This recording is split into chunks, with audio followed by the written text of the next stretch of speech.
This channel does not promote any violence, harmful, or illegal activities. All content provided by this channel is meant for an educational and information purpose only. যাদবপুরে কোনো রাজনৈতিক নেতা বা গুরুত্বপূর্ণ কাউকে নিয়ে কোনো সেমিনার মিটিং করা যাবে না, নির্দেশ প্রধান বিচারপতির ডিভিশন বেঞ্চের। এই বিষয়ে আমরা কথা বলবো, সরাসরি চলে যাবো আমাদের প্রতিনিধি ষষ্ঠী চট্টোপাধ্যায়ের কাছে। ষষ্ঠী, যাদবপুরে কোনো রাজনৈতিক নেতা বা গুরুত্বপূর্ণ কাউকে নিয়ে কোনো সেমিনার মিটিং করা যাবে না, এমনটাই নির্দেশ প্রধান বিচারপতির। ষষ্ঠী, দেখো, বেশ কয়েকদিন আগে যাদবপুর বিশ্ববিদ্যালয় রাজ্যের শিক্ষামন্ত্রী ব্রাত্য বসু তিনি সেখানে গিয়েছিলেন এবং তাকে দেখে যেভাবে বিক্ষোভ দেখায় সেখানকার ছাত্রছাত্রীরা, এবং সেই বিক্ষোভের জেরে একজন ছাত্র গুরুতর আহত হয়েছিলেন, যা নিয়ে কলকাতা হাইকোর্টে একটি জনস্বার্থ মামলা দায়ের করা হয়। সেই মামলায় আজকে কলকাতা হাইকোর্টের প্রধান বিচারপতির যে বেশ কিছু পর্যবেক্ষণ রয়েছে, সেই পর্যবেক্ষণ অবশ্যই তোমাকে জানাবো।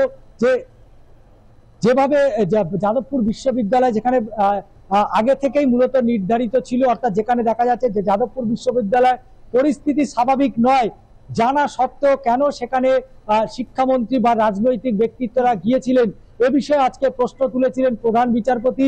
এবং এটা প্রভাব খাটানোর জায়গা নয়, এবং তার পাশাপাশি যাদবপুর বিশ্ববিদ্যালয় সার্বিক পরিস্থিতি সম্পর্কে তিনি যথেষ্ট ওয়াকিবহাল ছিলেন, কিন্তু তারপরেও কেন তিনি বিশ্ববিদ্যালয়ে গেলেন এ বিষয় নিয়েও কিন্তু প্রশ্ন তুলেছেন।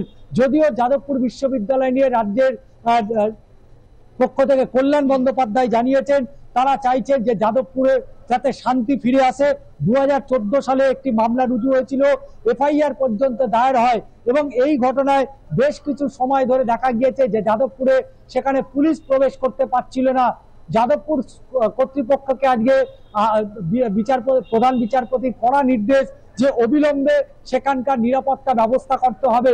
অর্থাৎ বিভিন্ন জায়গায় আমরা দেখেছি যে বেসরকারি সরকারি হাসপাতালে বিভিন্ন যে বেসরকারি যে নিরাপত্তা কর্মী থাকে তারা কি তাদের কাছে বন্দুক লাঠি বা এই ধরনের কিছু থাকে না।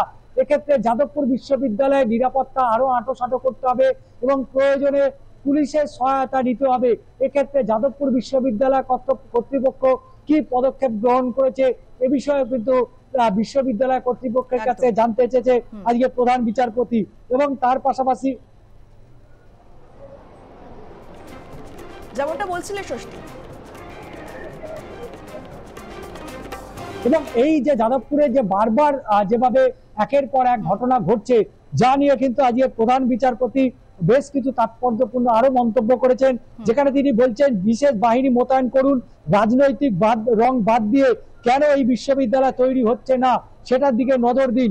এবং শুধু তাই নয়, যারা ভাইস চ্যান্সেলর সহ বাকিদের ইচ্ছা থাকলে তাদের উপায় নেই, তারা চাইলেও পরিস্থিতির নিয়ন্ত্রণে আনতে পারছেন না, এবং প্রথমে যারা ছাত্র নয় তাদেরকে সেখান থেকে বার করে দিতে হবে, অর্থাৎ বহিরাগতদের কিন্তু কোনোভাবেই যাতে প্রবেশ করতে না পারে এই মর্মেও কিন্তু আজকে প্রধান বিচারপতি ডিভিশন বেঞ্চ নির্দেশ দিয়েছেন। এবং তার পাশাপাশি সব থেকে তাৎপর্যপূর্ণ যে বিষয়টা আজকে উঠে এসছে, যাদবপুর বিশ্ববিদ্যালয় কোন রাজনৈতিক নেতা বা গুরুত্বপূর্ণ কাউকে কোনো সেমিনার মিটিং এ যাতে ঢুকতে না দেওয়া হয় এই মর্মেও কিন্তু প্রধান বিচারপতির নির্দেশ রয়েছে। ধন্যবাদ ষষ্ঠী। যাদবপুরে কোনো রাজনৈতিক নেতা বা গুরুত্বপূর্ণ কাউকে নিয়ে কোনো সেমিনার মিটিং করা যাবে না, নির্দেশ প্রধান বিচারপতির ডিভিশন বেঞ্চে। সম্প্রতি আমরা দেখেছিলাম যাদবপুর একেবারে উত্তপ্ত হয়ে উঠেছিল, শিক্ষামন্ত্রী ব্রাত্য বসুর উপর আক্রমণের অভিযোগ উঠেছিল। এরপর কিন্তু যাদবপুরে কোনো রাজনৈতিক নেতা বা গুরুত্বপূর্ণ কাউকে নিয়ে কোনো সেমিনার মিটিং করা যাবে না, এমনটাই নির্দেশ দিয়েছেন প্রধান বিচারপতির ডিভিশন বেঞ্চ।